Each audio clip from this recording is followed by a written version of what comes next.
Welcome to page 1 of chapter 2. Let's mess with some imaginary numbers. First thing, change in part B when it's q, it's this weird dot, make that q times p. It should not be q dot p. So, let's start off. Q minus p. Well, q is 7 minus 2i.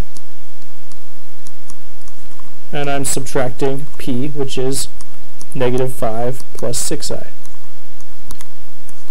The key here is that imaginary numbers and real numbers don't really get along very well, so I've got to keep them separate. But I can combine everything that does get along. 7 minus negative 5, you've got to remember to distribute that negative. 7 minus 2i plus 5 minus 6i. Well, 7 plus 5 is going to get you 12. Negative 2i minus 6i, that's going to be negative 8i. This right here is about everything you can do with this problem. Let's go to the second one, q times p. Well, that's 7 minus 2i times negative 5 plus 6i. Let's work this just like we're multiplying binomials, except there's one caveat at the end. So 7 times negative 5 is negative 35. 7 times 6i is going to be negative 42i. Negative 2i times negative 5 is going to be plus 10i. Oh, 7 times 6i, that's positive 42i, not negative 42i. 2i times 6i, well, that's going to be negative 12i squared. Now here's the caveat. Since I is the square root of negative 1, if you square it, you should get back to negative 1. So, this is really negative 35 plus 42i plus 10i plus 12. With that, I can combine the terms just like in part A. Negative 35 plus 12 is negative 23. 42i plus 10i is going to be plus 52i. And that's everything we can do. Let's go to p over q. Well, that is negative 5 plus 6i over 7 minus 2i. The key to this problem. If we want to get our problem to be some real number and some imaginary number, we're going to have to get rid of that I in the denominator. Luckily, we can do that by multiplying by the conjugate, 7 plus 2i. What that gives us, as you'll see, is something that gets rid of all the i's. Of course, you have to do that to the numerator and the denominator, so we're not actually just changing the fraction. And let's work it out. So, 5 minus negative 5 plus 6i times 7 plus 2i. Well, that'll be negative 35. 5 times 2i is going to be negative 10i. Negative 5 and, oh, we're done with that one. 6i times 7 is going to be plus 42i.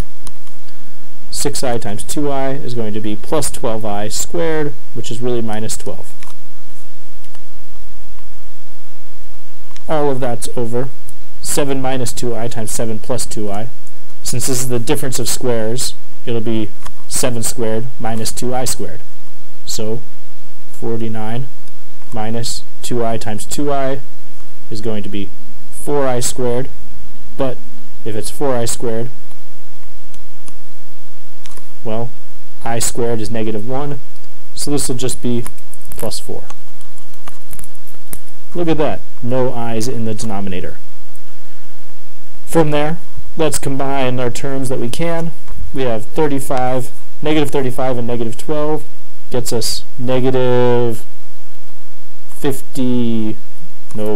47. Negative 10i and 42i plus 32i. All of that's going to be over 49 plus 4, 53.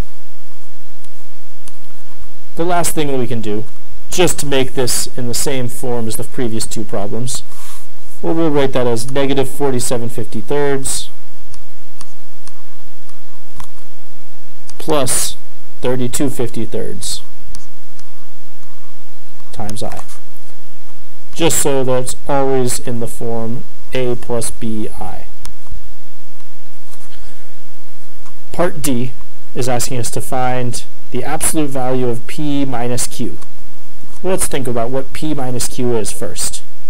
If I'm subtracting p and q, I can say negative 5 minus 7 is going to be negative 12. 6 minus negative 2 is going to be plus 8i. And this is asking about the absolute value. If it's got to say the absolute value of this, that's saying how far away is it from 0. You can think about that on the graph. It's going to be in the real part backwards 12, in the imaginary part up 8. The point is right here. Backwards 12, up 8. And you can see that this becomes a Pythagorean right triangle. 12, 8. So let's figure out what that distance is. How far away is that from the origin?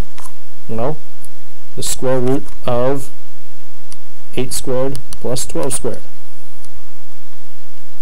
Or the square root of, let's see, 64 plus 144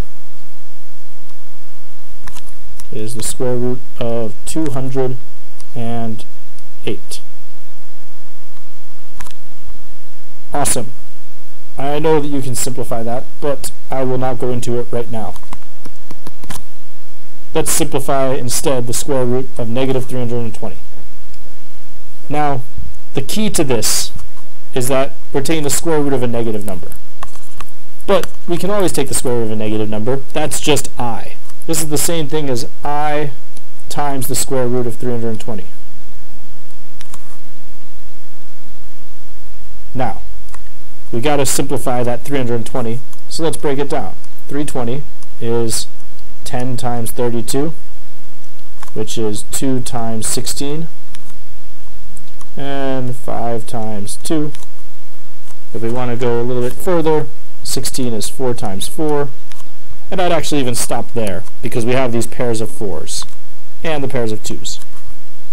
I can pull out those pairs. So on the outside, I've got my I, I've got a 2, I've got a 4, and left over on the inside is a 5. 2 times 4 is 8, so I end up with 8i root 5. This is my answer. That was Chapter 2, page 1. I hope that you found it useful.